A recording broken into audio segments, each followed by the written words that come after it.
Hello, beautiful beings. Welcome to Revolutionary Rich, a series where I'm diving into some deep, nuanced, juicy conversations with extraordinary leaders who are reclaiming and rising in wealth that is with and beyond money in a way that goes against most maybe mainstream or conventional standards of success. And in my world, we really focus and deepen and expand in regenerative wealth. So what we get to talk about in this series and with the guests that I'm really looking forward to having for today, this is our second of a series that is ongoing. We're bringing in millionaires and speaking about the money journey and giving wisdoms and tips and guidance and just pouring into you some high value, high level conversations to be able to expand your own wealth and expand your own money with the things that have been really pivotal in transforming our lives and the way that we've reclaimed revolutionary richness. So I'm really looking forward to this guest that I'm bringing in for us today. Let's see.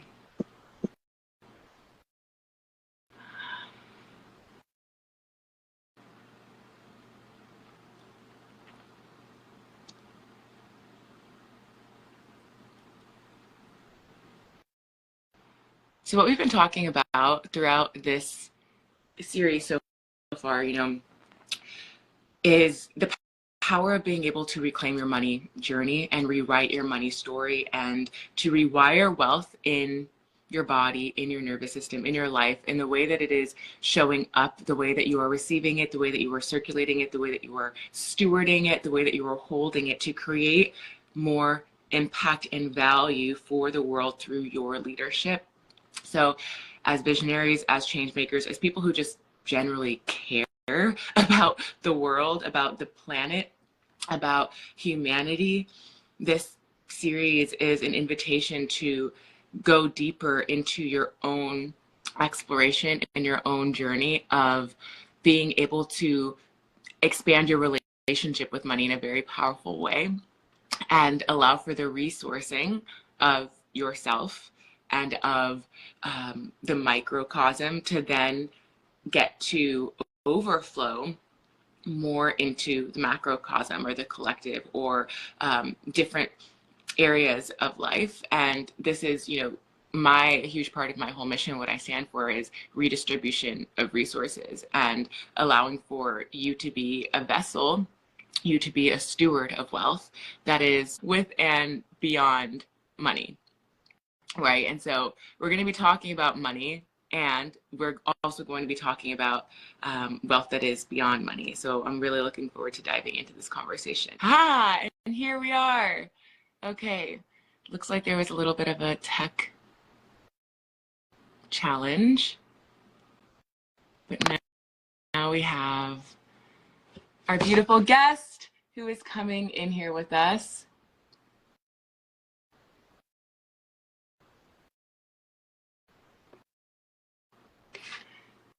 I'm so excited to be introducing Natalie Bullen. Hello. Hi. Hey. I was like, I'm around. I don't know what's going on. I know. I was like, is she here? Can she hear me? What's going on? What's happening? I'm the dinosaur. I'm the person who still uses Facebook on their desktop.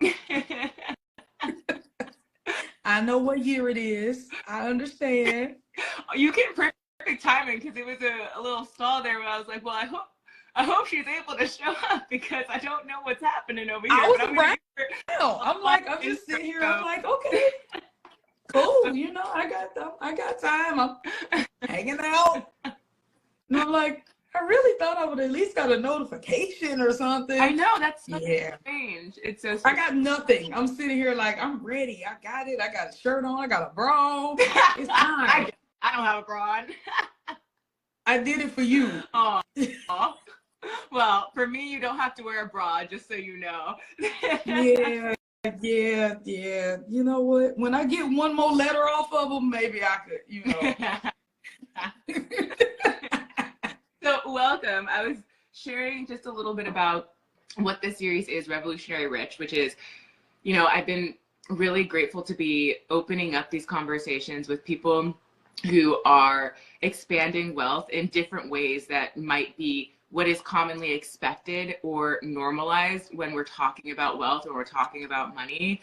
And one of the things that I've been really deepening in my own world is regenerative wealth. Is this thing that I teach where it's the concept of wealth that empowers our bodies, empowers Mother Earth, empowers community and humanity. So it's beyond the self-individualistic way that we're taught in Western society to be really isolated and to hoard and to cling and to be in that fearful state with money, right? Yeah. And to shift into a relationship with wealth that is beyond money, where it's, yes, it is money, and even more so sharing resources, sharing value, sharing, a quality of being, and inviting people to rise up, and even the way that they're thinking, the way that we're talking, and connecting and relating, and the way that we are essentially being in our own power and allowing for our power to then amplify other people's power. Yeah.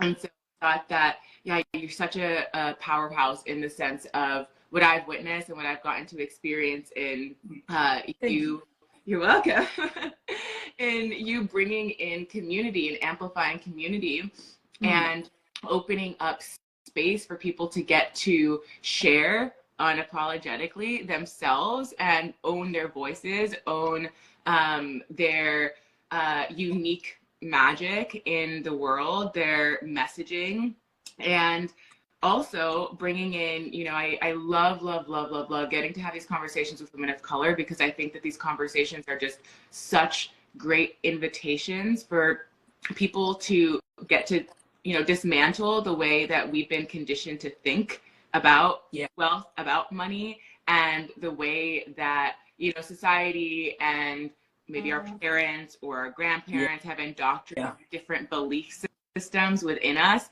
that we've had to go through so many different kinds of barriers and challenge just to even be able to feel whatever level of safe and free or liberated or powerful with higher flows of money, with wilder money. And so I'm really excited to dive into this with you, and I'd love to give you this space to introduce yourself and share anything that you'd like to do just as we open up and begin to settle in here. People will learn about me throughout the course of this. So I don't like to do the long intro thing. I'm Nat Bullen. I own Unapologetic Wealth. And once upon a time in a previous life, I was a salesperson. And I later became a licensed financial advisor.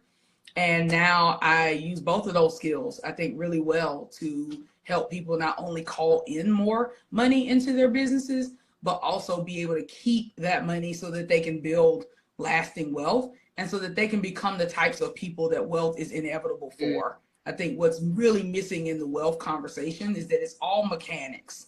Invest in the stock market, buy real estate, and do these things, and that's great. But if you don't have the belief system that wealth is inevitable for you, you will sabotage every investment that your financial advisor or accountant tells you to make. So I love that I get to do the inner work as well. How do you embody that, especially as the first person in your bloodline? Many of us came from bloodlines where we did not have agency. We did not have a voice. We were only working what someone else determined. And so being able to set our own prices really is a radical act. And being able to be rich on our own accord is a radical act. So I love that I get to lead the revolution for really powerful women in that way. Hell yes. So good already.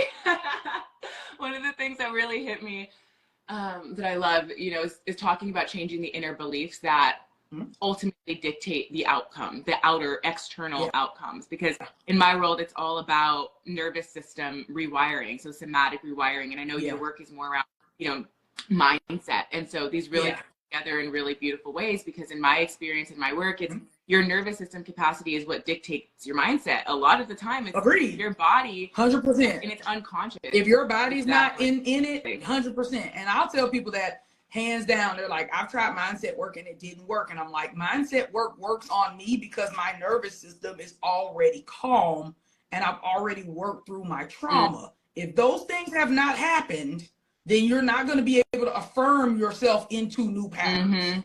Because if your body feels it, if you say my price is 20,000 and your heart start beating real fast, the sale's not going to happen. And there's no amount of tapes or conditioning or, you know, it's going to work. Like, you're going to need something else. And I love that you're doing this work, especially as a woman of color, because we don't get exposed to those things. We don't get exposed to NLP. We don't get exposed to tapping. We don't get exposed to cupping or acupuncture or functional medicine or meditation or different types of yoga. We get told that those things are demonic or they don't work or they're woo or they're something, right? So like, I love that we're coming more mainstream with, you know, hey, I'm gonna say you got to do all of those things, but like, depending on where you're at, I think it's just like with any other kind of medicine. If I found out that I had stage 4 cancer, I would have to do some probably really rigorous types of treatments just because of where my case had progressed to,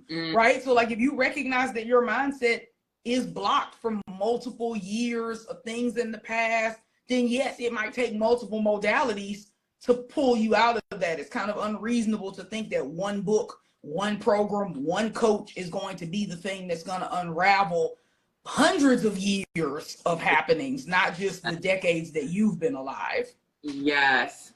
The hundreds of years part too. One of the things that I say in my world is we're lineage liberators. So it's like, we're going beyond ourselves always. We're going back in time. We're going forward in time. We're liberating our lineage in the way that we're reclaiming wealth. And I mean, the analogy is so perfect with cancer, because it really is such a deeply healing journey. And I think that a lot of the time, you know, when we're entrepreneurs or when we're in this space where, you know, it is sales, it is marketing, or you're learning different strategies, or you're trying different funnels, or it's all of these things that seem so disconnected from the body. It's very much in the head space. It's like, yes, important, and they serve a purpose.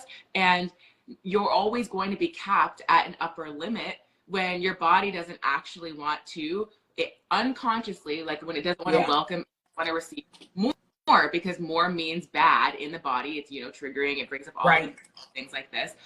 So I'd love to dive into this with you and just speak a little bit and get to know about, you know, your own journey personally and in your work around how you have really worked to create unapologetic wealth for yourself and in your world. And, you know, maybe the first point in your journey where you started to really have these like massive maybe breakthroughs or aha moments, or where you had something clicked in a way where wealth as you knew it became more revolutionary for your community. I like that.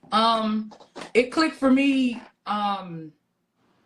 in bankruptcy attorney's office. It's probably where it clicked for me, because it didn't make sense for me to be there in my mind. You know, like, I grew up middle class and I worked 3 jobs and I'd gone to school on scholarship. I'd never been on a vacation as an adult. I had a finance degree. I didn't have children. There was nothing about me that it made sense why I was so poor that I was sitting in someone's office about to declare bankruptcy. That was very confusing to me. I had listened to financial guru who tell you to eat beans and rice and beans. I was clinically malnourished. I had spent down all of my savings except $1,000 to pay down debt, and then lost my job because my FMLA claim got declined on my uterine fibroids, and suddenly found myself jobless, sleeping on a friend's couch, still friends with to this day, and filing bankruptcy. And all I could think to myself was, I did everything right. I did everything right. I was a straight A student. I went to college. I worked my way through college. I worked a second job. I worked a third job. My rent was $400. I didn't have a car note. I ate inexpensive food. I didn't drink. I didn't party. I didn't club. I didn't smoke weed. I didn't have babies out of wedlock. What more could I have done right in my mind? I skipped vacations. I didn't go anywhere. I didn't do anything. I'd never been to Miami. I'd never been to Atlanta. I didn't have a passport. I didn't go to concerts. I went to my first concert when I was like 32 years old. So I'm like, I've lived no life. I've had nothing. No outward, external, pay for it joy. I've worked 80 plus hours a week since I was 19 years old. And it still wasn't enough. No, it just didn't sit right with me. I didn't appreciate it. And then when I realized most financial education is meant to keep you lower middle class. Like it's designed for that. So if you're poor, it'll make you a little bit better because you won't be on government aid anymore. But that's about it. It's never going to get you to wealth. It's never going to get you to upper middle class. And a lot of these people telling us to do this stuff are white men who file bankruptcy a dozen times, 2 dozen times, 3 dozen times. They play hopscotch with the bankruptcy laws. Every time they get in hot water, they just file bankruptcy again. If I file bankruptcy a second time, do you know that they will bar me from the financial securities license industry forever? I didn't know. I will lose my licenses forever if I file bankruptcy a second time in life. Yet we have people in power that have filed bankruptcy a dozen times. So like the system just is not equitable, and I decided I didn't like that and that I was going to do something about that. And I was never going to get caught with my pants down again where I didn't have savings. And so that was my first push, was saving $10,000. And I did that on a very low salary, like $40,000 a year salary. So, you know, I've never had a 6-figure job. People talk about how they love these 6-figure jobs to start a business. I'm like, you're nuts. What? I ain't never had a 6-figure job to lose. I'm over here baffled. Like, I'm sorry, you did what now? On purpose? They didn't fire you? It wasn't no abuse or negligence or nothing. They didn't like burn your job down, and like the Klan didn't like come and abscond with your car. Like, ain't nothing. It was just a regular day at the office. Because the Klan gonna have to march for me to walk up out that job. I just, you know, anyway, that's what I think that was the kick off the cliff was, you know, Natalie, you could do everything right and you could follow these antiquated systems and it's not going to do nothing for you. So now I believe that cash is king and credit is queen. I actually had good credit when I filed bankruptcy. I just knew I was broke, but you know, yeah. So now I believe you always need to have at least 10,000 in savings, and you always want to have a 750 FICO score. And that will keep you out of the hot water that America wants you in. America wants you to be low income. They want you to have low savings, low liquidity, and they want you to have a low credit score because that makes you very lucrative for the credit industry and very desperate when you need money. And you move out of desperation when you have your own resources. So that was the key.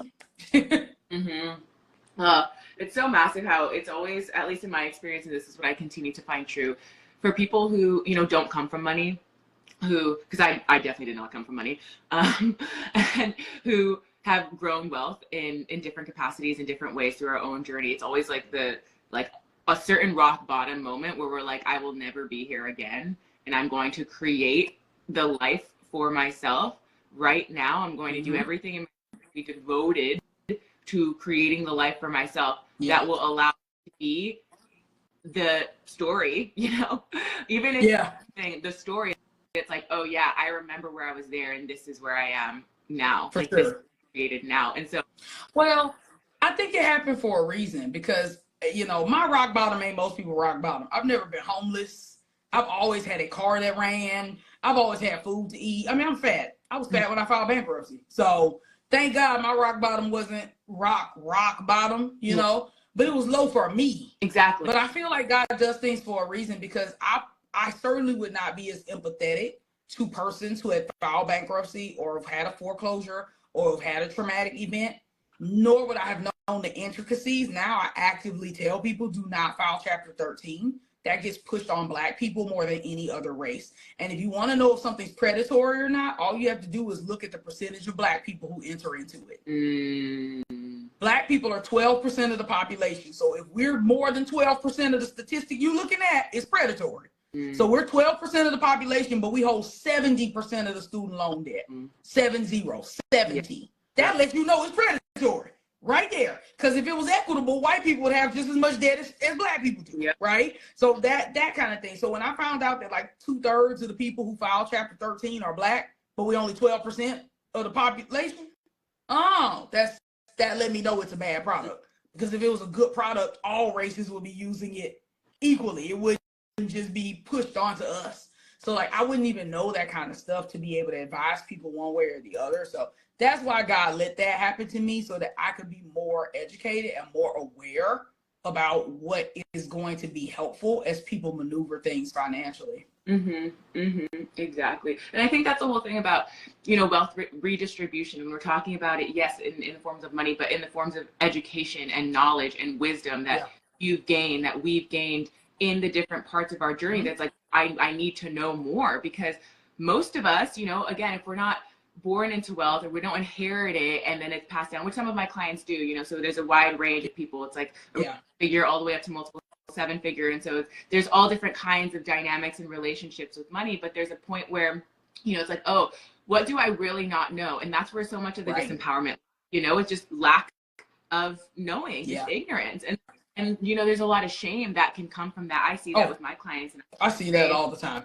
Yeah. So, there's so much shame that can come from, the mistakes that are made and the ways that we're just not taught how to be able to use money or to work with money in a way that's actually serving us in a more long term. That's what regenerative, it's beyond sustainable. That's why I use that word, because, I think when people are phasing out of feast famine cycles, especially in entrepreneurship, where entrepreneur new endeavor, it's something that maybe you're the first entrepreneur in your family. I am. So, so many of the people that I know, it's like, oh, it's a big deal to even have availability or access of me creating my own practices and owning the value this way, especially for women of color, especially for, people who it's like beyond what was ever possible before. So in that respect, I'm curious, for you, like, because we talk about prices and we talk about sales, in the marketplace and in being unapologetic in that. And I know so much of your brand about being unapologetically wealthy is, like owning what you have to offer and letting it be that, and then accepting the right people into it. And we're also, in our conversation right now, and in a lot of my work, we talk about, power and privilege dynamics and how inaccessibility is so real, and something that I've been continuing to unpack probably for the rest of my life. Just the way that us being leaders in certain in our capacity to serve people in different income levels, right? So like resources, of course, and then there's our high ticket things that are more exclusive, things like this. But what would you have to say about, stepping into a relationship with money and with sales where, there is going to be people that it's just not accessible for, and it is exclusive in that way. And also, the fear, not the fear, the guilt that comes with, being someone who has a lot more resources, has a lot more access to things that most people don't. We're talking a little bit about like rock bottoms, and those are like, even my rock bottom has been, I've always had privileges, and I always know I can, I'll be okay, and that's not the case for a lot of people. And so we do have privilege, and as we're talking about, 12% of, the population of Black people who, and then we're looking at all of the different ways that systemic oppression has intentionally been creating barriers for us to be able to even be in certain rooms and hear certain information and receive the kinds of, the resource that would allow us to ascend into higher levels of wealth versus like stay in the lower class or stay in middle class, or, just not be able to have, just a higher level of higher quality of being. So to just like dabble into this conversation around like claiming wilder wealth, wilder overflow, higher amounts of money, with also navigating, the guilt that can show up for people, or the shame, or all of the different kinds of emotions that show up when you're stepping into just higher flows of money. And that wasn't something that was normal or that was familiar, that was comfortable before. I think there's two parts here. One, I think it's important for us to recognize that we run small businesses, and therefore we are not obligated to serve everybody. I went to a workshop seminar around starting a nonprofit in Alabama, where I reside. And at the time, I really wanted to do financial literacy. I had been doing financial literacy speeches and talks in, you know, all kind of nonprofits in my local area. I'd been featured on television for it. I really was gung-ho about it. So I went to this seminar, and the entire seminar, that gentleman convinced us not to open a nonprofit. He talked about how there were already tens of thousands of barely funded and underfunded nonprofits in Alabama, and that the best thing we could do, instead of adding to the administrative burden of the state and becoming number 50,572 nonprofit that had no money this year, would be to either donate to or invest our time in the nonprofits that already existed who are already doing that work. Mm-hmm. And that's what I opted to do. I say that to say, you're not the only person that can serve people. Mm-hmm. So if you decide based on your own idiosyncrasies, and Natalie, me as a person, I have a lot of idiosyncrasies. There's a lot of things about me. I have low energy. I have to take a nap. I'm an introvert. I talk a lot. I have to get my thought out. I have words that swirl around in my head all the time. I have to get them out. So I can't sell what you sell like you sell it. Maybe you can sell volume. Maybe you can sell $30 offer 30,000 times a month. And you can build funnels and systems and VSL, and you got all the emails and it link all together. I can't do that. So for me, high ticket made sense. And if that excludes some people, it's just going to have to exclude them, right? I can refer you out to another business owner that does what you need at a price you can pay.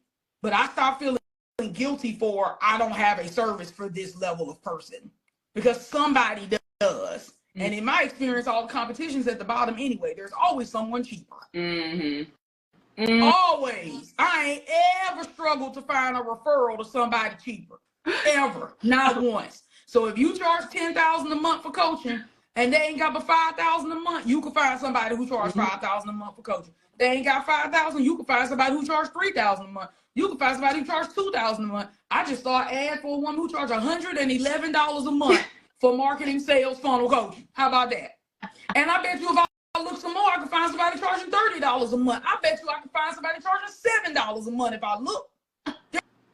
There's always somebody lower. You ain't got to worry about that. Mm-hmm. So I have released all of my guilt around, can this person pay or not pay? Because I have to do what makes sense for me to stay in business. And I cannot stay in business trying to serve everybody at every price point. Like, you just got to put the mask on yourself. Mm-hmm. And I be on planes and I be watching people playing on their phone when they're doing the safety demonstration. So it's no surprise that they don't understand what it's like to put the mask on themselves, because they've never watched the woman do that. Next time you get on a plane, I need y'all to watch the demonstration. She giving you a life lesson. Put your phone in airplane mode. Listen, right? So that's one. Two, I think that you have to start giving yourself an opportunity to get in spaces where there's more money that's flowing, and you have to stop being chintzy. Usually when we grew up without money, we become accumulators. That's our money identity. Our money identity is to be very safety conscious, very risk averse, very prudent, very frugal, because we don't know when our next money is coming. But money is called currency for a reason. It flows like a current in a river. It can't stop moving. So when you decide, I'm not going to send any money out, I'm only going to accept money in, you are disrupting the natural flow of money. And that is what makes it difficult for you to get it back. I find that the more generous I am, the more money I make. I find that when I make investments, that money comes back to me faster. That is what I have found to be true. That's not to say invest recklessly, buy programs you can't afford. I don't believe in stepping out on faith. You need to step out on finances. You need to step out on a damn plan. Stop buying stuff you can't pay for and trying to make your coach feel guilty because you're trying to breach your agreement. But like, we have to be careful with the idea of, I don't feel safe with money, so I'm just not going to interact with it. At least in the United States, that's not an option. There are countries where you can barter, you can live off the grid, you can live a great life. The United States is not one of those countries. So if you're here, you're involved in the wealth conversation, whether you want to be involved in the wealth conversation or not. And I don't know about you, but once I find out I'm playing a game, I want to win. Maybe I didn't want to play Monopoly, but now that I see we playing Monopoly, I want to win it, right? Like, I'm just that way. And so I feel like we kind of got to move out of the mindset that we can kind of step in and step out, kind of do the hokey pokey and turn ourselves around. Like, you're in it. You are in the mix with money. Money knows you, you know it. It has to have a movement. So deciding what is a simple step that I could make that would make me feel more comfortable with money. Maybe you've been thinking about hiring an executive assistant, but hiring somebody full-time feels scary. Maybe say, you know what, I'll invest $1,000 a month for 3 months and see what happens, right? Like at some point you have to decide to make an expansive decision that is larger than what you would normally do. I remember the first time I bought fancy pajamas. I'm not really a pajama person. I really would rather sleep without it, but sometimes it just get cold in the winter. You just gotta make something work. So I bought some actual pajamas. First time I bought pajamas, I bought them like a Target type place. I don't shop at Walmart, but I bought them at like Target, right? They were comfy, and I washed them, and they got worn like really fast, and I didn't like that, right? The buttons didn't button, and they felt stretched out, and I was like, I want some nice pajamas. And when I went online and saw the prices of these pajamas, I was like, who paying this to go to sleep?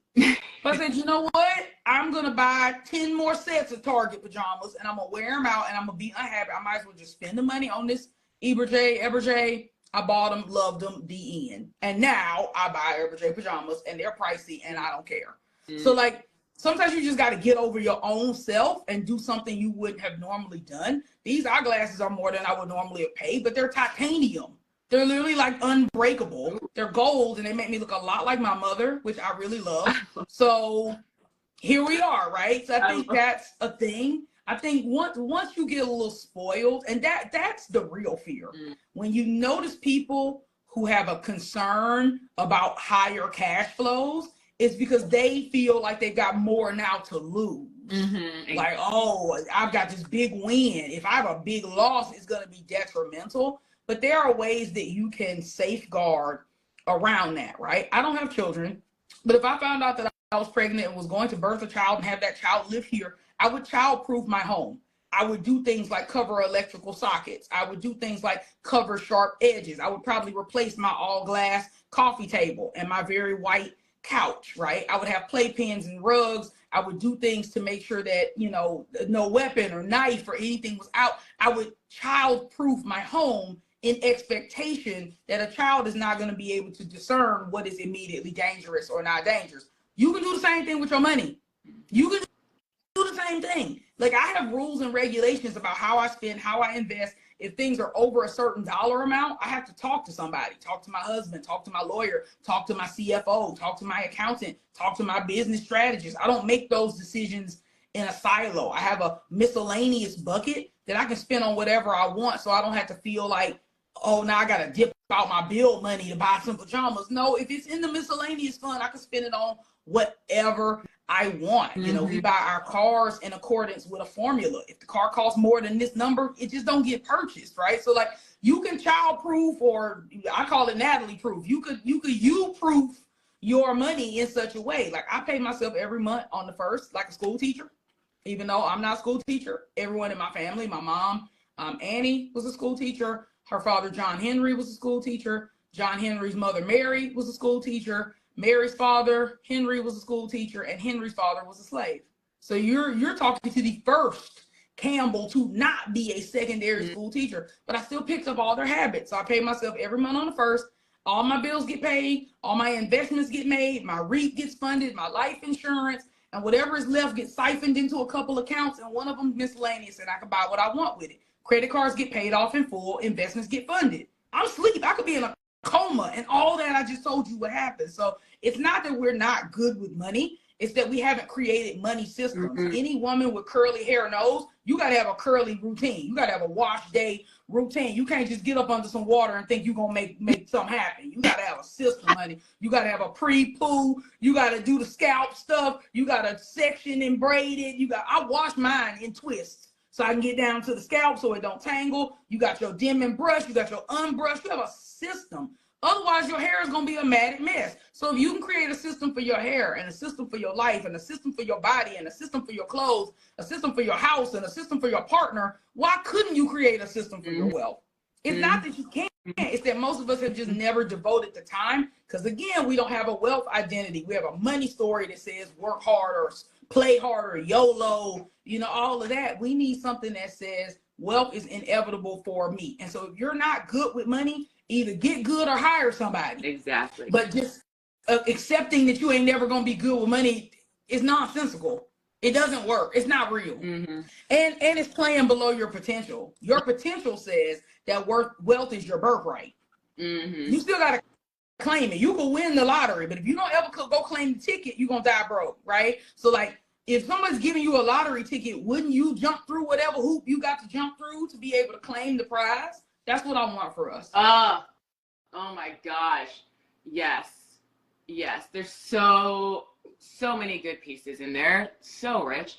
One of the things I really, really love that came through was around, you know, how making expansive choices and being in spaces where a lot of money is flowing allows for the identity shift.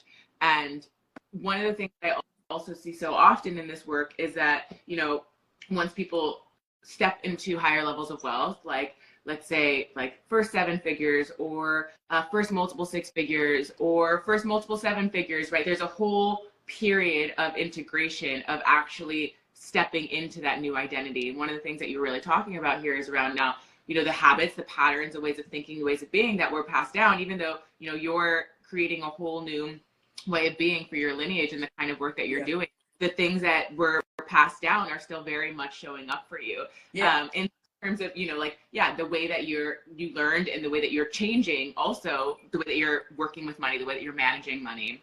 And when we're thinking about, you know, mindset is something that is your jam and nervous system with my jam. It's like when the body is still stuck in a certain pattern or a certain way of relating to money, where it's like pushing it away, or it's like clinging on to it, or it's having like a disorganized, like I do integrative somatic trauma work, and so it's like a disorganized relationship with money where attachment style.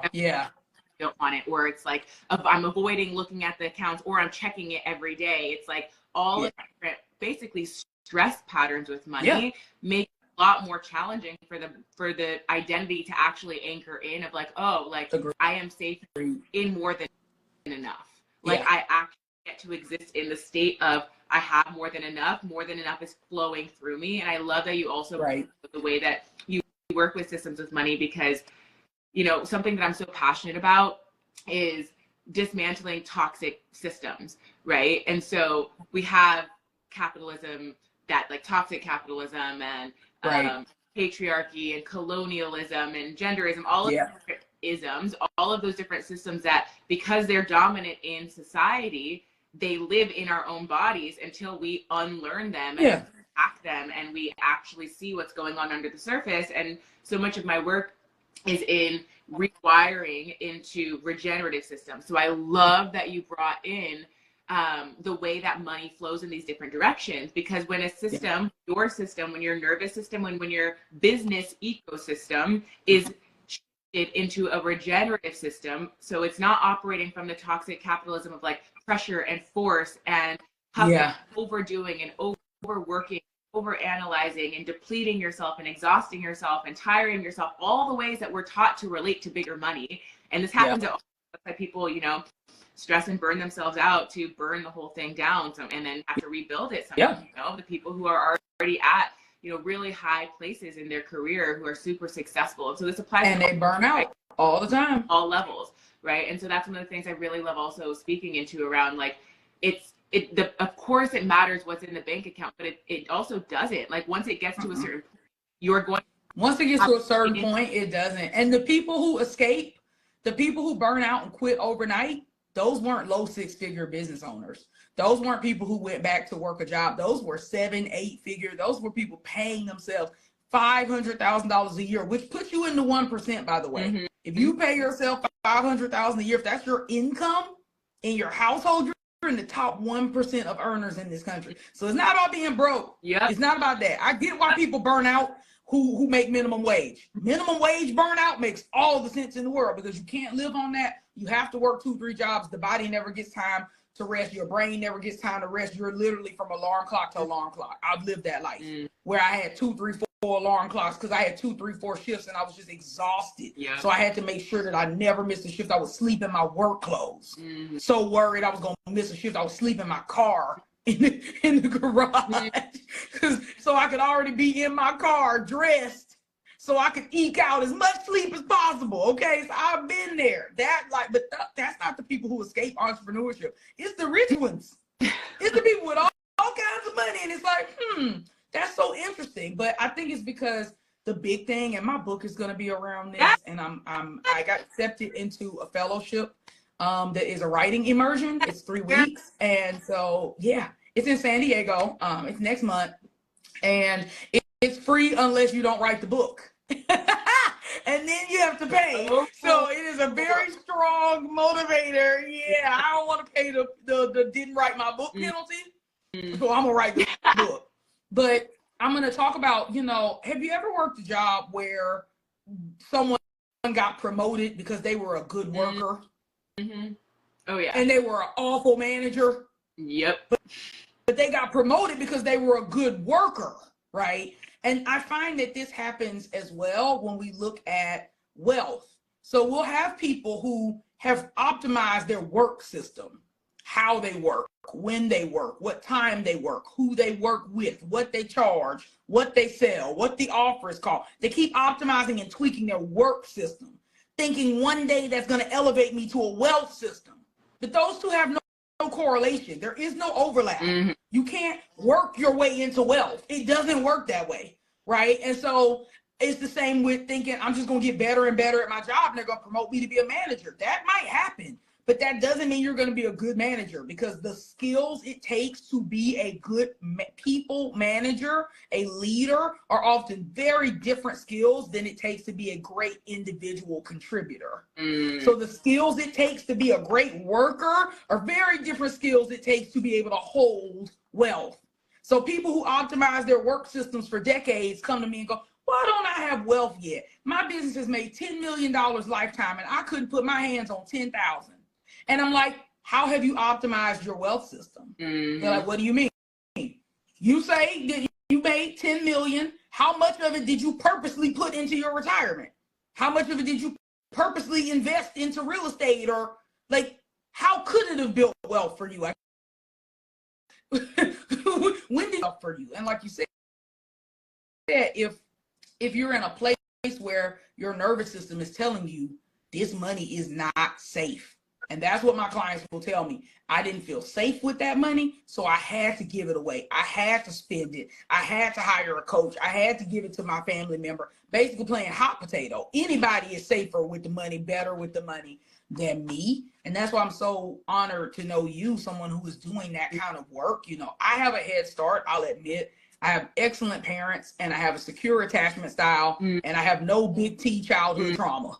So I started with a leg up that I didn't even realize that I had.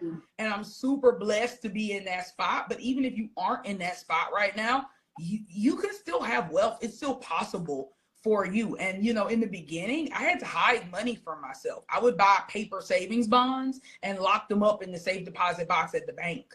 That way my brain could forget that I had that money. That way it didn't ever have to feel like, oh, I'm a poor person. Why do I have $10,000? Right? Like, I had to hide it until I got more comfortable with being the type of person who was allowed to have $10,000. Yeah. So sometimes you just got to psych yourself out, right? Hire some help, get some assistance, and like figure out how far can I get on my own, and then what can I do?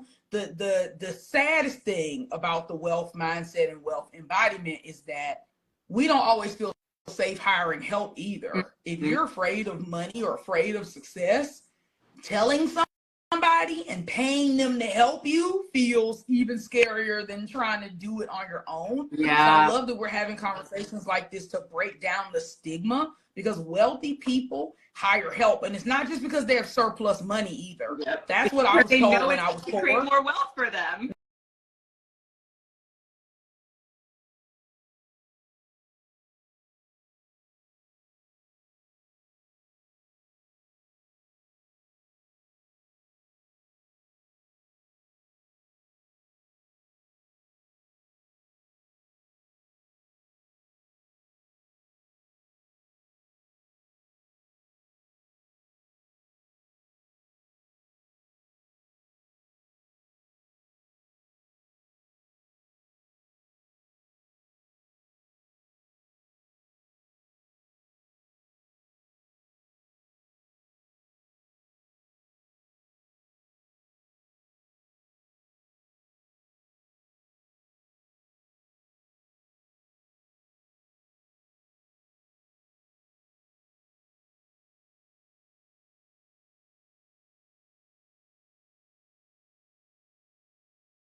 too. I'm so happy that you brought it up, because I think that that's something that people tend to forget about the long-term horizon. And, you know, that's why this whole premise of revolutionary richness being regenerative, it's like, it's a long-term play. It takes time and it builds over time. And I'm also really happy that you brought in your offer, because we could go on for days. I really want to have another conversation, because there's so much that I want to get into. I was like, oh my God, we're just getting started. But I do want to invite you to share, any ways that people can get to know you a little bit better, you know, from my community, my audience, and get to your work. And also to hear, you know, one piece of advice or guidance that you might say for someone who's ready to really step up and own their revolutionary richness, right? With and beyond money, because you can be six figures, multiple six figures, multiple seven figures, and still healthy and still not feel revolutionary rich. So it would be really beautiful, to close it off with sharing a little something. And I'll have everything in the show notes as well with all of the goodness, and then the best end off with that.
A tip on how to own or rise into your revolutionary richness, whatever that means for the audience or community to tune into this.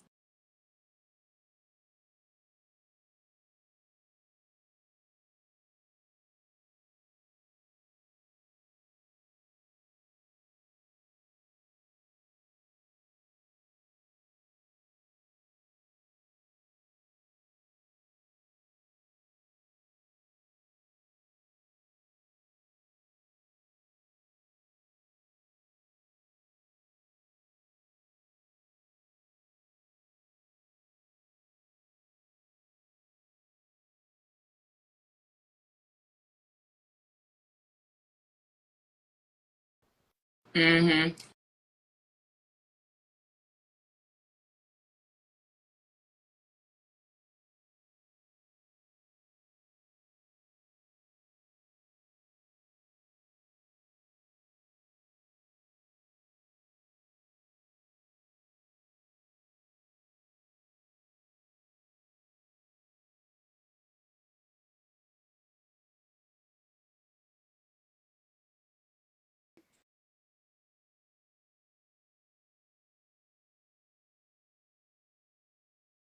Mm.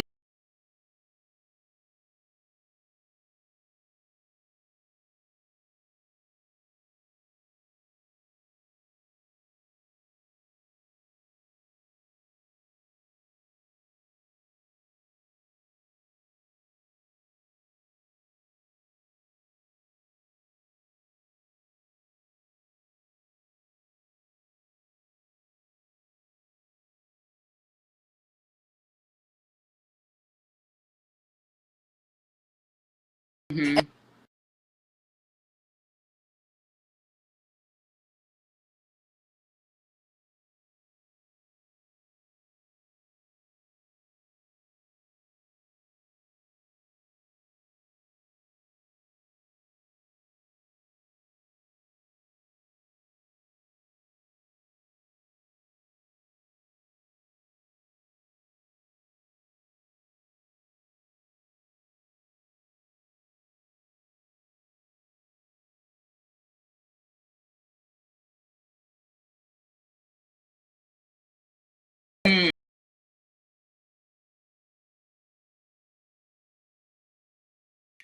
Mm-hmm. Yes. What?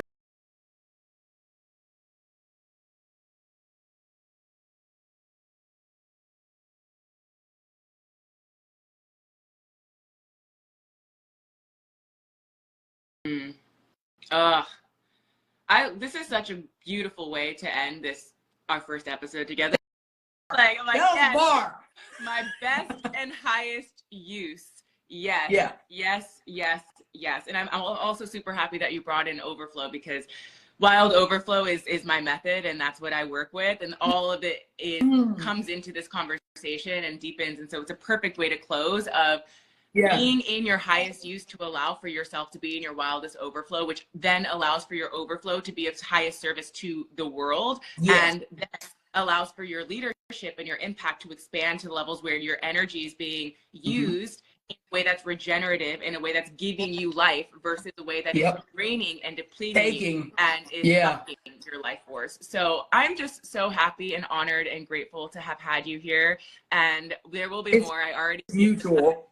Thank you so much. Thank you for everyone that is listened in here. And we will be back for Revolutionary Rich in our next episode. So blessing up the rest of your day, and sending all of you lots of love.